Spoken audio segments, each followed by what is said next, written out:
Mister Modi, आप हिंदुस्तान के वजीर आजम हैं, मगर 5 साल में आपने किसको चाहा? जो असीमानंद, जो किसी वक्त में आरएसएस का था, आपने उसका साथ दिया।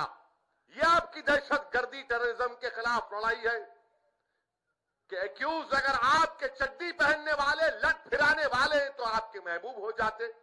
आप अपील ही नहीं करते। और समझौता के बम ब्लास्ट में जज ने अपने जजमेंट में लिखा, मैंने नहीं कहा, जजमेंट में जज ने लिखा कि इतना बड़ा सबूत था असीमानंद के खिलाफ, ये तमाम आरएसएस से किसी जमाने वाबस्ता थे, इन मुल्जिमीन के खिलाफ एनआईए ने, हुकूमत ने वो सबूत को कोर्ट में पेश नहीं किया। जज लिख रहा है जजमेंट में, असदुद्दीन ओवैसी नहीं कह रहा है, जज कह रहा है कि दिल्ली स्टेशन का वीडियो रिकॉर्डिंग वो नहीं बताए, टेलीफोन रिकॉर्डिंग नहीं पेश करे। जज कह रहा है मिस्टर मोदी, बताओ आप कौन सी मोहब्बत कर रहे हैं, किससे मोहब्बत कर रहे हैं? क्या आपने नहीं बचाया इन लोगों को? अगर आपकी हुकूमत नहीं होती तो असीमानंद जेल को जाता, क्योंकि एनआईए सबूत पेश करती।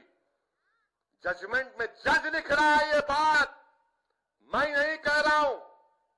मक्का मस्जिद में आप अपील नहीं करते? क्यों नहीं करते अपील आप? क्या मरने वालों को इंसाफ नहीं मिलना चाहिए? मगर नहीं, क्योंकि वहां पर भी आपका महबूब, आपका मजनू, आपका चाहने वाला असीमानंद है। जहां पे असीमानंद आया वहां पे मित्रों बोलते नहीं नहीं कुछ नहीं करना, अपना है। फिर वो मरने वाले कौन थे? हिंदुस्तानी नहीं थे? कौन से टेररिज्म से आप मुकाबला करेंगे? और आप बोलते सिक्योरिटी पर अपोजिशन मजाक उड़ा रहा है। अरे मजाक तो आपने बना दिया कि आपके रहते हुए, आपकी सरकार के रहते हुए पुलवामा में 25 या 50 किलो आरडीएक्स चला गया। कौन जिम्मेदार है? मैं जिम्मेदार हूं। आप ये उनका कहना ये, और फिर आकर बोलते कि तेलंगाना में एमआईएम और टीआरएस ऐसा कर रहे।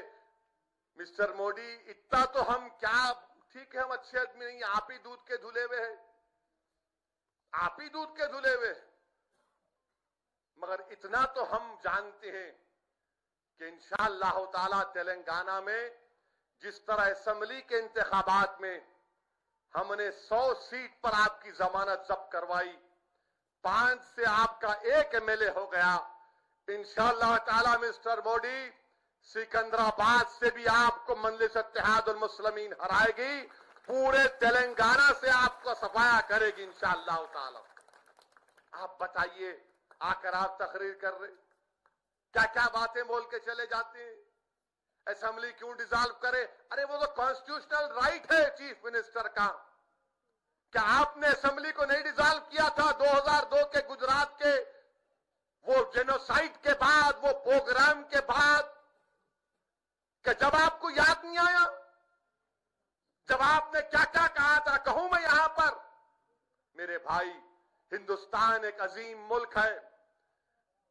जो मजलिस की मुखालिफत करते हैं, जो असदुद्दीन ओवैसी को फिरका परस्त कहते हैं, आपको आपको इख्तियार है कहने का, मगर मेरी सोच में बता रहा हूं, हिंदुस्तान दुनिया में एक वाहिद मुल्क है जहां पर हमा किस्म के मजहब के मानने वाले रहते हैं, जहां पर हजारों की तादाद में तहजीबें हैं, जहां पर हजारों की तादाद में लोग जबान बोली बोलते हैं, जहां पर हर 100 किलोमीटर को पर शादी का तरीका बदल जाता है।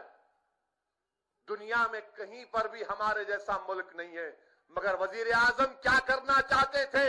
4.25 साल में वो इस मुल्क को हिंदुत्व की आइडियोलॉजी में रंगना चाहते थे।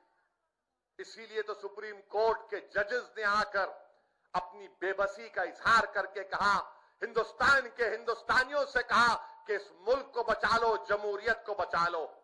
मिस्टर मोदी, क्यों कहा उन्होंने? जो हमारी जमहूरियत को कोई चीज बचाती है, बुनियाद। आप बड़ी बिल्डिंग बनाते तो बुनियाद अच्छी करते। हमारे मुल्क की बुनियाद क्या है? एक आजाद अदलिया, हमारी मुल्क की बुनियाद क्या है? एक आजाद इलेक्शन कमीशन ऑफ इंडिया। हमारी मुल्क की बुनियाद क्या है? आजाद हमारे असेंबली और पार्लियामेंट।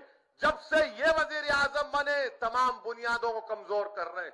अब A1 टाउनशिप शमशाबाद और मोइनाबाद के बाद एक और शानदार प्रोजेक्ट लाए हैं नियर जहांगीर पीर दरगाह कोतूर, जो कि बैंगलोर हाईवे से 6 किलोमीटर जॉनसन एंड जॉनसन और नाटको फार्मा जैसी मल्टीनेशनल कंपनीज के करीब, जहां घर बनाकर रह सकते हैं, जो है बिल्कुल बिल्कुल बिल्कुल आबादी से लगा हुआ। Drainage, electricity, footpath, BT road, government hospital और बस स्टॉप जैसी तमाम सहूलियत दस्तयाब। 4,20,000 में 100 गज का प्लॉट। A1 टाउनशिप में आपका ये छोटा सा इन्वेस्टमेंट आपका और आपके बच्चों का मुस्तकबिल बदल सकता है। Address pillar number 235 opposite fisheries department, Rajendra Nagar, Hyderabad. 9666 178 623।